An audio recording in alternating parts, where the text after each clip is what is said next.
खुदावंद प्रभु यीशु मसीह के मीठे जलाली नाम में आप सबको जय मसीह की। सबोपदेश की किताब उसका 7वां अध्याय 14 पद के अंदर लिखा हुआ है, सुख के दिन सुख मना और दुख के दिन सोच, क्योंकि परमेश्वर ने दोनों को एक ही संग रखा है, जिससे मनुष्य अपने बाद होने वाली किसी बात को ना समझ सके। परमेश्वर के वचन के पढ़े सुने जाने पर उसकी आशीष और बरकत हो। आइए संदेश को समझने के लिए एक उदाहरण को देखते हैं। एक बहुत गुप्त अंधेरी रात में एक व्यक्ति नदी में कूदकर आत्महत्या करने का विचार कर रहा था। वर्षा के दिन थे और नदी पूरी उफान पर थी। आकाश पर बादल घिरे थे और रह रहकर बिजली चमक रही थी।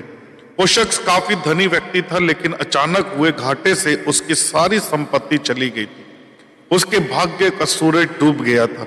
चारों ओर निराशा ही निराशा थी और भविष्य नजर नहीं आ रहा था। उसे कुछ सूझ नहीं रहा था कि क्या करे, तो उसने स्वयं को समाप्त करने का विचार कर लिया और नदी में कूदने के लिए जैसे ही चट्टान के छोर पर खड़ा होकर वह अंतिम बार परमेश्वर पिता का स्मरण करने लगा, तभी दो बुजुर्ग मजबूत बाहों ने उसे रोक लिया। बिजली की चमक में उसने देखा कि एक बूढ़ा व्यक्ति परमेश्वर के भक्त संत उसे पकड़ा हुए है और उस बूढ़े व्यक्ति ने उससे निराशा का कारण पूछा और किनारे ला करके उसकी सारी कथा सुनी। फिर हंसकर बोला, तो तुम ये स्वीकार करते हो कि पहले तुम सुखी थे? बूढ़ा व्यक्ति फिर हंस करके और बोला, दिन के बाद रात और रात के बाद दिन, और जब दिन नहीं टिकता तो रात भी कैसे टिकेगी? परिवर्तन प्रकृति का नियम है। ठीक से सुनो और समझ लो, जब तुम्हारे अच्छे दिन हमेशा के लिए नहीं रहे तो बुरे दिन भी नहीं रहेंगे। इसी तरह सभी मानव जाति के जीवन में व्यक्तिगत रूप से कोई ना कोई समस्या आती जाती रहती है। ये सब दुख तकलीफें समस्याओं को देखकर कुछ लोग हार मान लेते हैं, कुछ लोग समस्या का सामना करके आगे बढ़ते हैं, क्योंकि रोने का समय है, हंसने का भी समय है, छाती पीटने का समय और नाचने का भी समय है। उसने सब कुछ ऐसा बनाया कि अपने अपने समय पर वह सुंदर होते हैं। फिर उसने मनुष्य के मन में अनादि अनंत काल का ज्ञान उत्पन्न किया है, तो भी जो काम परमेश्वर ने किया है वह आदि से अंत तक मनुष्य समझ नहीं सकता। सबोपदेश की किताब उसका 3रा अध्याय और उसके 4 पद 11। दुख न आए तो सुख का स्वाद क्या होता है, यह कोई कैसे जाने। इसलिए जीवन में सुख और दुख दोनों जरूरी हैं। जो इस शाश्वत नियम को जान लेता है उसका जीवन बंधनों से मुक्त हो जाता है। परमेश्वर के वचन के अंदर आज हमें 3 बातें देखने को मिलती हैं जो हमारे जीवन के अंदर हमारे मन को हल्का और शांति से भर देती हैं। सबसे पहली बात कि अपना बोझ यहोवा परमेश्वर पर डाल दो। अपना बोझ यहोवा पर डाल दे, वह तुझे संभाल लेगा और वह धर्मी को कभी टलने नहीं देगा। पहला पत्रस उसका 5वां अध्याय उसके 7वें पद के अंदर लिखा है, अपनी सारी चिंता उसी पर डाल दो, क्योंकि उसको तुम्हारा ध्यान है। भजन संहिता 37 उसके 24वें पद के अंदर लिखा हुआ है, चाहे वह गिरे तो भी पड़ा ना रह जाएगा, क्योंकि यहोवा उसका हाथ थामे रहता है। भजन संहिता 55-22 के अंदर लिखा हुआ है, अपना बोझ यहोवा पर डाल दे और वह तुझे संभालेगा, वह धर्मी को कभी टलने ना देगा।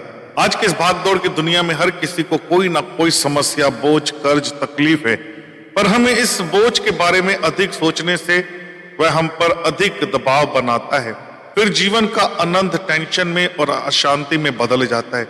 इसलिए मेरे प्रिय भाइयों और बहनों, परमेश्वर पर विश्वास की प्रार्थना के साथ अपना बोझ प्रभु पर डाल दो और निश्चिंत होकर अपना कार्य करो। परमेश्वर यहोवा सब कुछ संभाल लेगा।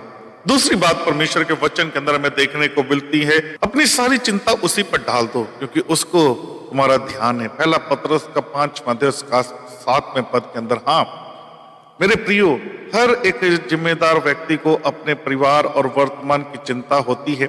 अब आगे हमारे जीवन में क्या होगा, अधिक चिंता व्यक्ति के लिए चिता बन जाती है। चिंता व्यक्ति को थका देती है और सुस्त कर देती है, उनके विश्वास और बुद्धि को कमजोर कर देती है। फिर वह अशांति के साथ प्रतिदिन जीवन बिताता है। इसलिए प्रभु यीशु मसीह ने बहुत बार इस वचन को कहा कि चिंता मत करो, केवल परमेश्वर के ऊपर विश्वास करो और अपने काम करो। परमेश्वर आपके हर काम और चिंता के विषय को आशीष में बदल देगा। तीसरी बात, खुदा के वचन के अंदर हमें देखने को मिलती है, और वो ये है कि अपनी कल्पनाएं, योजना परमेश्वर के हाथों में सौंप दो, वह पूरा करेगा। नीति वचन की किताब उसका 16वां अध्याय 3 पद के अंदर लिखा हो, अपने कामों को यहोवा पर डाल दे, इससे तेरी कल्पनाएं सिद्ध होंगी। हर मनुष्य अपने भविष्य के लिए योजना बनाता है, कल्पनाएं करता है, पर वह नहीं जानता कि भविष्य में क्या होगा। इसलिए व्यक्ति भविष्य के काम योजना के कारण वर्तमान में आनंद शांति नहीं ला पाता। अगर आपको आनंद शांति पाना है तो अपने विश्वास के प्रार्थना के साथ सारी योजनाएं, कल्पनाएं और काम को परमेश्वर के हाथों में सौंप दो। यहोवा परमेश्वर को अपने भूत, भविष्य और वर्तमान को संवारने की ताकत रखता है। अंत में यही कहूंगा कि भूतकाल का बोझ, वर्तमान की चिंता और भविष्य की योजना परमेश्वर के हाथों में सौंपकर निश्चिंत होकर के प्रार्थना, आराधना और अपने व्यक्तिगत काम में लगे रहें। परमेश्वर सब कुछ संभाल लेगा, फिर आप मसीह में प्रतिदिन आनंदित रहेंगे। फिलिपियों की पत्री उसका 4 अध्याय उसके 4 पद से आगे जब हम पढ़ते हैं, वहां पे लिखा है, प्रभु में सदा आनंदित रहो। मैं फिर तुमसे कहता हूं कि आनंदित रहो, किसी भी बात की चिंता मत करो, परंतु हर एक बात में तुम्हारे निवेदन, प्रार्थना और विनती के साथ, धन्यवाद के साथ परमेश्वर के सन्मुख उपस्थित किए जाएं।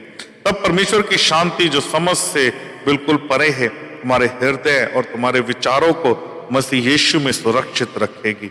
यशायाह की किताब उसका 26वां अध्याय 3 पद के अंदर लिखा हुआ है, जिसका मन तुझ में धीरज धरे हुए है, उसकी तो पूर्ण शांति के साथ रक्षा करता है, क्योंकि वह तुझ पर भरोसा रखते हैं।